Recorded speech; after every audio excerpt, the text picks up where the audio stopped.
Hi there and welcome to another unboxing video by theplayersaid.com. This is an unbagging of a brand new copy of C3i's number 29 issue. I actually got this just this week. This is last year's 2015 issue, but I thought maybe you'd like to see what's inside of it and talk about some of the bits and pieces that's come with this. So let's get it out here real quick. I've had a quick look through it already, just because I could not contain myself. So this is the magazine itself, and the big cover is Mark Herman's Plan Orange, which is touted as something like Empire of the Sun Light, although I don't think that does the game justice. It uses the same system and a very similar theme, but it is its own game. So, if you've ever read C3i, it's got this nice thick cover on it, so you're not just going to like tat the corners. It is just full to the brim with extremely quality content. Here we even have an article about just the production of their boxes, just some behind-the-scenes stuff. But the strategy articles and some of the designer interviews they include in these they're just top-notch and well worth it. This here is talking about Mr. Madison's War and explaining, you know, every single card to a level of detail that you just can't fit in the game.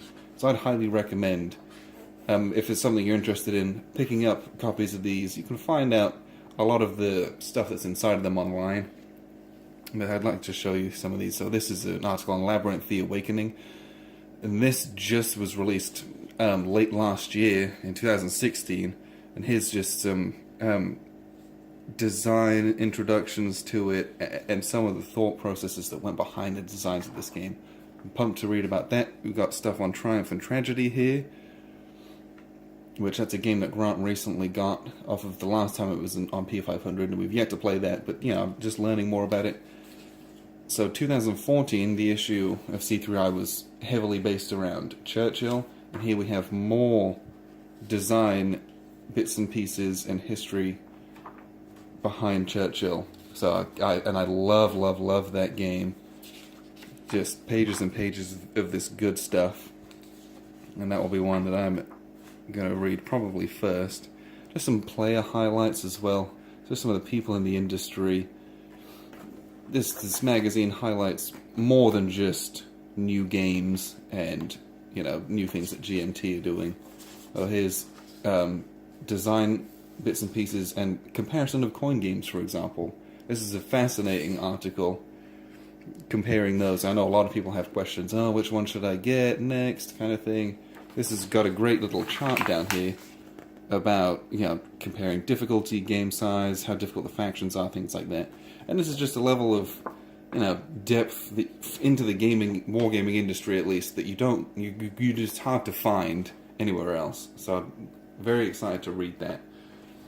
Other stuff we have in here. So here's Plan Orange, and I'll just set these aside for a second, and we'll take a deeper look into those. So you have, this is a couple of scenarios for Wing Leader, and this is in Tunisia and Egypt, I believe. So there's just more for that. This is Wing Leader victories that you need to play this one.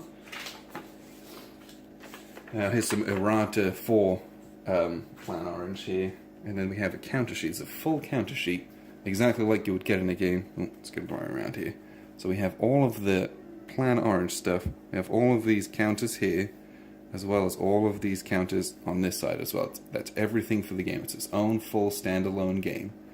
You have counters down here for those Wing Leader scenarios. Then it looks like there's also a bunch of stuff for some different games here. We have Oryansky, Germantown, Savannah, and then there's some stuff for Hoplite as well, I think. And here's this is some other stuff for Wing Leader down here. And if you look, you can actually kind of see. This is for Blue Cross White Ensign. They kind of tell you we've got some counters for Chariots of Fire, and some of those are errata counters, some of those are variants. But that's a full counter sheet that you get in that. And so we get a what if scenario, and this is just full setup and initial deployment for Les Quatre Bras and Waterloo 1815. I believe that's probably butchering the pronunciation. So we have, you know, just a little advert there for that Napoleonic societies. This is the scenarios and the setup for the expansion to Hoplite, and it's Sparta's invasion of Persia. Got some of that going on there. And these are... Okay.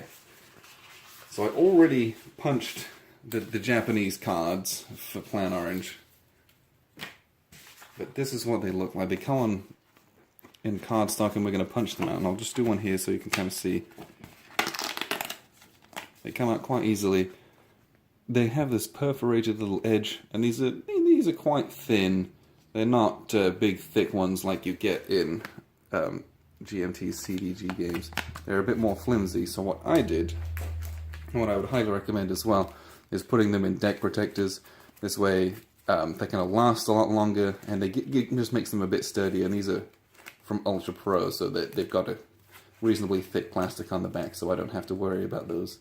And if you look, they're kind of thin and tall, so they barely make it in there. But that's just, yeah, that's what you get. They come in a magazine, so they had to kind of squeeze the shape of them to get enough on there. But as you can see from the cards themselves, very similar. If you've played Empire of the Sun, I mean, everything's exactly the same. Slightly different typeface for things like the numbers, but very, very similar. Excellent production value on those. And Plan Orange is basically an imaginary what-if variation of the war in the Pacific, and it's from 1932 to 1935. And even from the picture, you can see this carrier with biplanes on it. The military technology was significantly different from what it was during World War II. So the rules here are quite dense. You know, if you've read Empire of the Sun rules, you know what those are like. This is very, very similar in style. So this isn't a tiny game, but there's differences in it. This isn't just playing Empire of the Sun. Even just looking through the zones of control rules, the zones of control are significantly smaller, just because the biplanes and the carrier range were just not nearly as powerful. Not as planes couldn't stay up in the air as long. You know, the launch and landing techniques for the carriers were not as advanced. But you know, things like replacements, ASPs, very similar terminology, things that you'll recognize if you have a familiarity with Empire of the Sun. And there's some charts on the back as well. So that was, you know, good rule book, and we'll tackle that here in a bit. And then we also have this player card. Well, it's not a player card, I suppose. So it's Plan Orange, player notes. It ain't your father's Empire of the Sun. And this is by Gary Gonzalez. I read through this because it just caught my eye. I thought it would be very interesting. And he's someone who playtested the game and played it with Mark as well. And it's there's some strategy kind of tips and also some input that he had into the game specifically to do with the airships as well. Just some thoughts about the game so you're not diving in kind of blindly. So that was actually very helpful, and I would recommend reading that before a first play as well. Obviously, game has to come with a map. So I pop the map out for you. This is a full-size map. Okay, it's a paper map, obviously. Comes with charts, very similar looking charts. Something that caught my eye, this strategic map down here, where the US has to move across from the East Coast and South America, up through Panama Canal, out into the Pacific. So you have to manage a lot more there as well. And if you've played Empire of the Sun, this map has much more open space, and then you don't have things like Australia and India over on the left-hand side. And I'm going to pull the camera up here so we can actually take a look at that. So I got out my Empire of the Sun board just so that you could see how much more of the board is dedicated to just the water. It's kind of expanded a little bit. And you have more of the kind of upkeep on the side here, but there's just a lot of open water. The counter density is going to be much lower than Empire of the Sun, but I'm excited to play this one just as a quicker version of that game, so to speak, whilst getting a similar type of feel. So that's everything that's in C3i copy issue 29. Thank you very much for watching.